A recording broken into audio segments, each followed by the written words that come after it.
Have you ever looked at the clock and been stunned that only a minute had passed, even though it felt like an hour? Or checked your phone and realized that an entire hour had vanished when it seemed more like 60 seconds? Time can play tricks on us, and it's fascinating how our own minds shape those tricks. Welcome to the Ex Posthuman Project. Today we're exploring the strange, flexible nature of time, why it seems to speed up or slow down, and how we can shift our experience of it. And yes, we'll also take a peek at Einstein's groundbreaking ideas on relativity, which reveal that time isn't just a matter of personal perception, but can be physically elastic as well. Imagine you're counting down the seconds in a waiting room before a crucial exam, heart pounding, eyes darting between the door and your phone.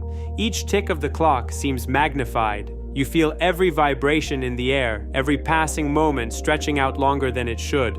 Then flip that feeling around. Think of a lively conversation with a close friend, laughing, bouncing ideas back and forth, feeling so absorbed that time quietly slips away.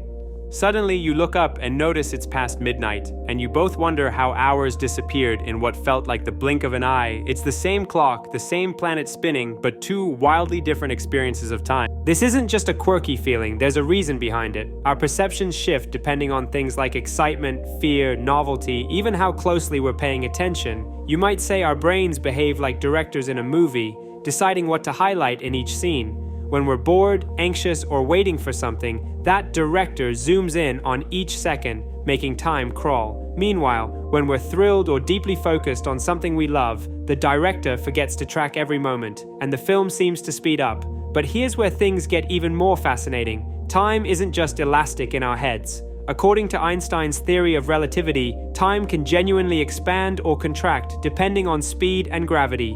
The theory, in simple terms, says that time isn't a universal constant ticking along at the same pace for everyone. If you could travel near the speed of light, you'd actually experience time more slowly than someone standing still. This was a radical shift in how we once understood the universe. Time isn't just a rigid stage where events happen in a set order, it's woven together with space, flexing and bending with motion and mass. Now, most of us aren't going to hop onto a spaceship and circle the galaxy at near light speed to witness our clocks slowing down, but the core idea of relativity matches neatly with our everyday sense that time can feel malleable. Memory plays a crucial role in all this. Think about one of those monotonous days when everything feels gray and repetitive.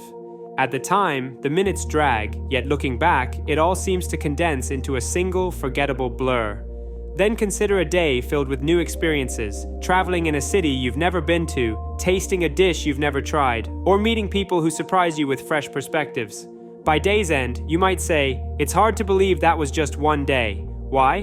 Because your mind captured so many distinct impressions that each hour feels packed with its own unique flavor. That's one reason childhood memories stand out. When we're young, almost everything is a first. First day of school, first best friend, first time hearing thunder, and realizing the sky can roar. We record those fresh experiences in vivid detail, so early years seem to stretch and fill up endless memory albums. As adults, we often slip into routines, familiar commutes, familiar tasks, familiar conversations, so days blend together, making it feel like the months and years are racing by faster and faster.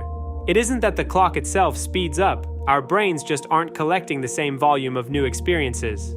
Now, how do we apply all this to everyday life? Is there a way to make certain moments last longer, or help time pass faster when it's uncomfortable? Interestingly, there is. One approach is to embrace novelty whenever possible. That doesn't mean you have to book the next flight to Antarctica or drastically upend your life. Even small shifts, reading a genre you've never tried, testing out a new recipe, chatting with a neighbor you barely know, can inject a spark of novelty that wakes your mind up. Once you're paying closer attention, your internal clock stops breezing past the minutes. New experiences demand more focus, slowing your perception of time.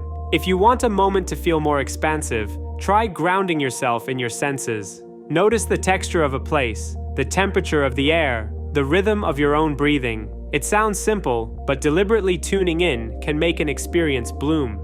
One person described taking a short walk to the mailbox on a summer evening.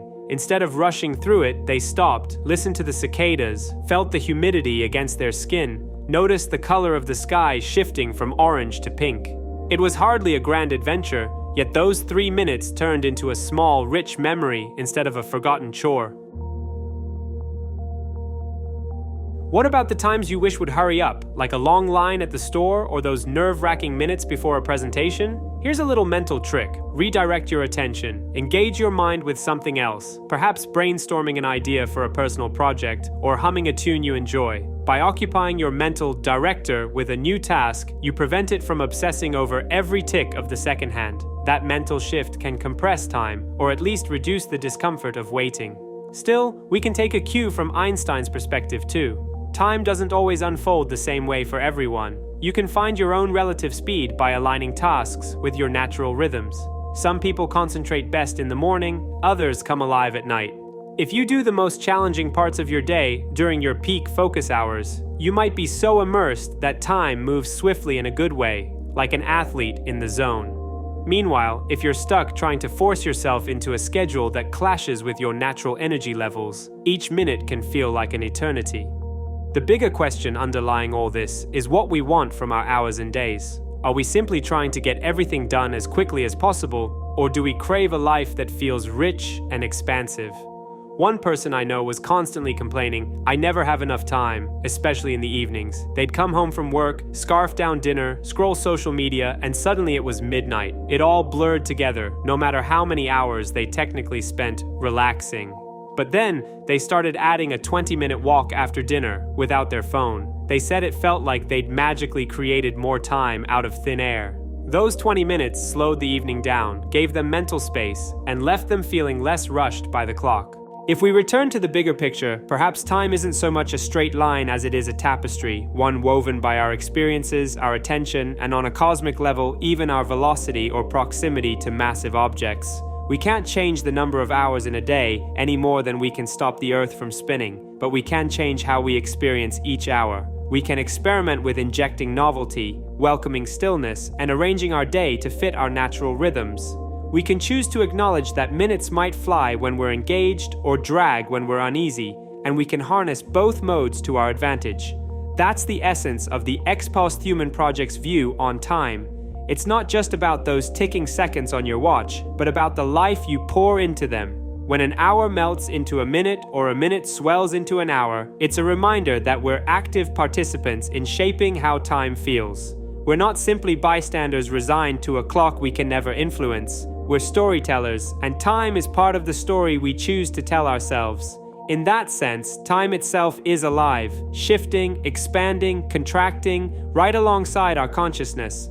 So the next time you catch yourself thinking, "This day is crawling," or "I can't believe how fast that went," take a moment to notice where your focus is. Maybe you need to turn off your autopilot and step into something fresh or meaningful. Maybe you need a little stillness to stretch out the seconds. Or maybe you can ride that wave of flow and let the hours pass more easily.